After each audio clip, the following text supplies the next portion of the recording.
اللهم صل على محمد وعلى آل محمد كما صليت على إبراهيم وعلى آل إبراهيم إنك حميد مجيد.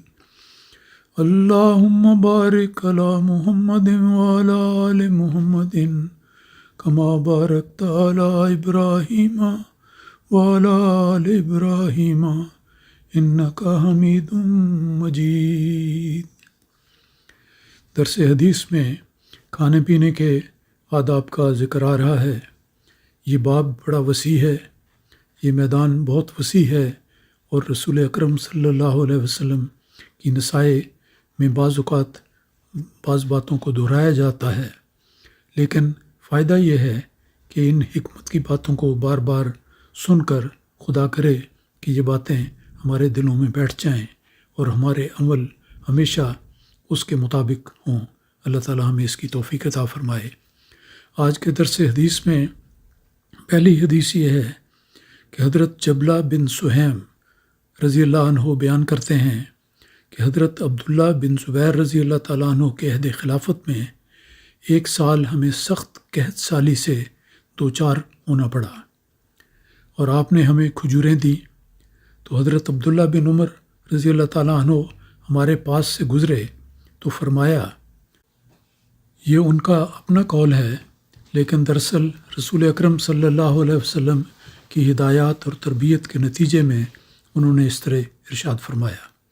تو انہوں نے فرمایا کہ اکٹھے بیٹھ کر کھانے لگو تو دو دو کھجوریں ملا کر نہ کھاؤ. اس سے مراد یہ ہے کہ یہ بات ایک حرص اور لالچ کو ظاہر کرتی ہے کہ انسان جلدی میں کوشش کرتا ہے کہ بجائے ایک کھجور پکڑنے کے دو پکڑ لے تاکہ اسے جلدی سے دو مل جائیں اور جلدی سے وہ آگے بڑھ سکے. یہ طریق انسان کی ایک کمزوری ہے، تو اس کا ازالہ ہونا چاہیے. اسلامی تعلیم یہ ہے کہ تحمل سے، وقار سے اور آہستگی سے کھاؤ اور دوسروں کو بھی خیال رکھو تاکہ خود اپنے نفس کو ترجیح نہ دو بلکہ دوسروں کے حق کا بھی خیال رکھو. تو انہوں نے فرمایا کہ اکٹھے بیٹھ کر کھانے لگو تو دو دو کھجوریں ملا کر نہ کھاؤ، یعنی حرص اور بے صبری کا مظاہرہ نہ کرو. اور آگے انہوں نے اس اپنے ارشاد کی دلیل دے دی کہ رسول اکرم صلی اللہ علیہ وسلم نے بھی ایسا کرنے سے منع فرمایا ہے، سوائے اس کے کہ کھانے والا دوسرے شریک طعام بھائی سے اس کی اجازت لے لے. کوئی مجبوری ہے، کوئی جلدی کی بات ہے تو جلدی اٹھ کے جانا ہے، کوئی ایسی مجبوری ہے، تو جو صاحب خانہ ہے، جو مہمان نواز ہے، اس کی اجازت سے اگر کوئی جلدی سے کوئی زائد چیز لے لے تو لے لے، ورنہ عام طور پر تحمل اور کفایت شعری سے اور اخلاقی معیار کو بلند رکھتے ہوئے آہستگی سے برابر کھانا چاہیے، زیادہ کھانے کی جلدی نہیں کرنی چاہیے. ایک اور حدیث ہے، حضرت کعب بن مالک رضی اللہ تعالیٰ عنہ بیان کرتے ہیں کہ میں نے حضرت صلی اللہ علیہ وسلم کو دیکھا کہ آپ 3 انگلیوں سے کھانا کھاتے اور کھانے سے فارغ ہونے کے بعد انگلیاں صاف کر لیتے. اب یہ دیکھیں کھانے کا ایک اور آداب، چمچے سے کھانا بھی ہے تو انسان ظاہر ہے کہ ایک ہی چمچے سے کھاتا ہے، لیکن بعض کا جب ہاتھ سے کھایا جاتا ہے، اور ہاتھ سے کھانا منع نہیں، خاص طور پر اگر ایک شخص مسلمان ہے، ایک شخص ہے جو باقاعدہ وضو کرنے والا ہے اور صفائی کا خیال رکھنے والا ہے، تو ہاتھ اس کا پاک ہوتا ہے اور اپنے کھانے سے ہی اس نے کھانا ہے، تو جب کھائے تو انگلیوں کا استعمال منع نہیں. رسول اکرم صلی اللہ علیہ وسلم کا نمونہ اس حدیث میں ہے کہ آپ 3 انگلیوں سے کھایا کرتے تھے، یعنی ایک تو انگوٹھا اور اس کے ساتھ کی انگلی اور اس سے اگلی انگلی، 3 انگلیوں کے ساتھ آپ کھانا کھاتے تھے، اور کھانے کے سے فارغ ہونے کے بعد انگلیاں صاف کر لیتے تھے. یہ بھی دیکھیں بڑی قابل توجہ نصیحت ہے اور خاص طور پر بچوں کو بتانے والی ہے، اور خود اس کا نیک عمل کر کے ان کو سمجھانے والی بات بنتی ہے کہ جب بھی کھانا انسان کھائے تو کھانے کے بعد ہاتھ صاف کر لینے چاہیے. ٹیشو سے صاف کر لیتے ہیں، وہ بھی ایک ابتدائی مرحلہ ہے، لیکن اصل بات یہ ہے کہ کھانے کے بعد اگر اس میں انگلیاں ڈالی گئی ہیں اور ہاتھ استعمال ہوا ہے تو پھر پانی سے دھونا چاہیے تاکہ مکمل طور پر صفائی ہو سکے.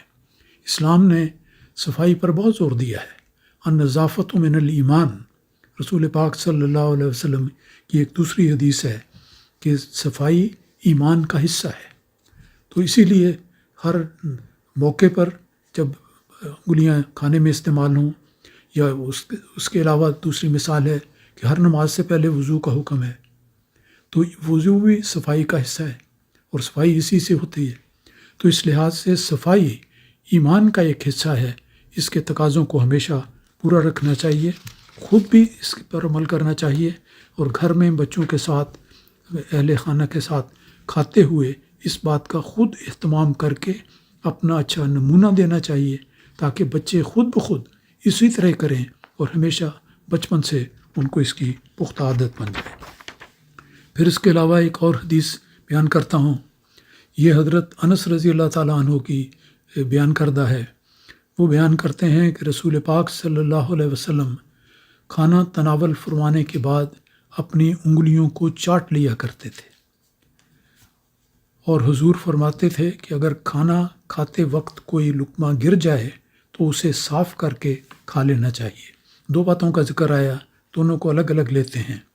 پہلی بات یہ ہے کہ جب کھانا ختم ہو جاتا تو رسول پاک صلی اللہ علیہ وسلم اپنی انگلیوں کو چاٹ لیتے تھے۔ تو یہ بھی ایک سنت نبوی ہے کہ اس انگلی پر جس پر ایک صاف پاک کھانا لگا ہے اور اسی سے کھایا ہے، اسی سے منہ میں لقمہ ڈالا ہے، تو اس کھانے پر اگر ہاتھ پر اگر کوئی تھوڑا سا کھانے کا اثر باقی ہے تو اس کو اگر منہ میں ڈال کر چاٹ لیا جائے، کیونکہ وہ بھی اللہ تعالیٰ کی نعمت کے شکر میں داخل ہو جاتا ہے کہ اس کھانے کو آپ صرف دھو کر اپنے ہاتھ کو صاف نہیں کر لیتے، بلکہ جو کھانا ہے اس کا احترام کرتے ہوئے، اللہ کی نعمت کا شکر ادا کرتے ہوئے اپنی انگلیاں اگر منہ میں ڈال کے چاٹ لیتے ہیں تو یہ عین سنت نبوی کے مطابق ہے، اور یہی اس جگہ پر بیان کیا گیا ہے کہ رسول پاک صلی اللہ علیہ وسلم کھانے کے بعد اپنی انگلیوں کو چاٹ لیا کرتے تھے، اور حضور صلی اللہ علیہ وسلم فرمایا کرتے تھے کہ اگر کھاتے وقت کوئی لقمہ گر جائے، یہ دوسری بات ہے، تو اسے صاف کر کے کھا لینا چاہیے۔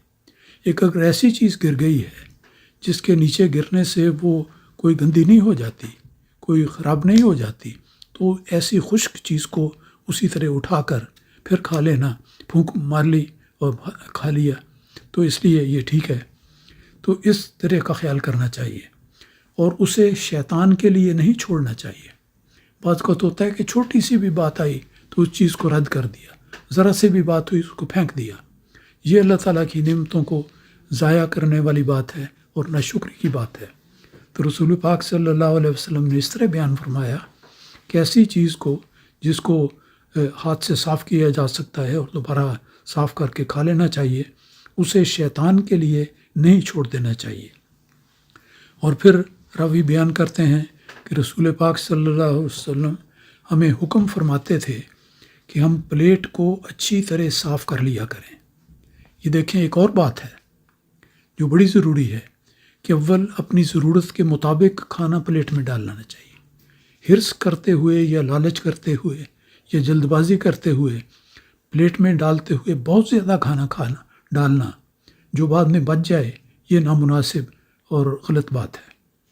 شکر کرتے ہوئے، کھانے کا احترام کرتے ہوئے اپنی ضرورت کے مطابق کھانا چاہیے، اور کھانے میں شریک لوگوں کو کا بھی خیال رکھنا چاہیے۔ اگر بڑا ڈش آتا ہے تو ضروری نہیں کہ اپنی پلیٹ کو سارا ہی بھر لیں اور کہیں کہ چلیں میرا کھانا تو محفوظ ہو گیا۔ لے لیں، کچھ لے لیں، کھانا شروع کر دیں، پھر ضرورت ہو تو انسان دوبارہ لے سکتا ہے۔ تو فرمایا، اور پھر کھانے میں اگر کچھ بچ گیا تو اس کو اسی طرح چھوڑ دینا یہ نامناسب ہے۔ اپنی ضرورت کے مطابق ڈالو اور پھر کھانے کو پوری طور پر پورا استعمال کرو اور پلیٹ کو اچھی طرح صاف کر لیا کرو۔ تو یہی ارشاد کا مطلب ہے کہ کھانا نہ بچایا کریں، نہ اتنا ڈالیں، صرف اتنا ڈالیں جتنا کھانا ہوتا ہے۔ اور پھر رسول پاک صلی اللہ علیہ وسلم یہ بھی فرماتے تھے کہ تمہیں یہ علم نہیں کہ کھانے کے کون سے حصے میں برکت ہے۔ اللہ تعالیٰ کھانے میں برکت عطا کرتا ہے، اور اسی کی دعا کرنی چاہیے۔ اور اللہ تعالیٰ مومن کے کھانے میں برکت عطا فرماتا ہے اور کھانے کو بڑھا بھی دیتا ہے، یہ بھی ایک حدیث میں آتا ہے. تو اللہ تعالیٰ برکت دینا عطا کرنے والا ہے، سارا کھانا بابرکت ہے. تو اس لیے تم نہیں جانتے کہ کس کھانے کے حصے میں برکت ہے، تو مکمل کھانا چاہیے. یہ بھی آداب طعام میں ہے، اس کو بھی مد نظر رکھنا چاہیے. اللہ تعالیٰ اس کی توفیق دے. اللہم صلی علی محمد. جی جلدی ختم.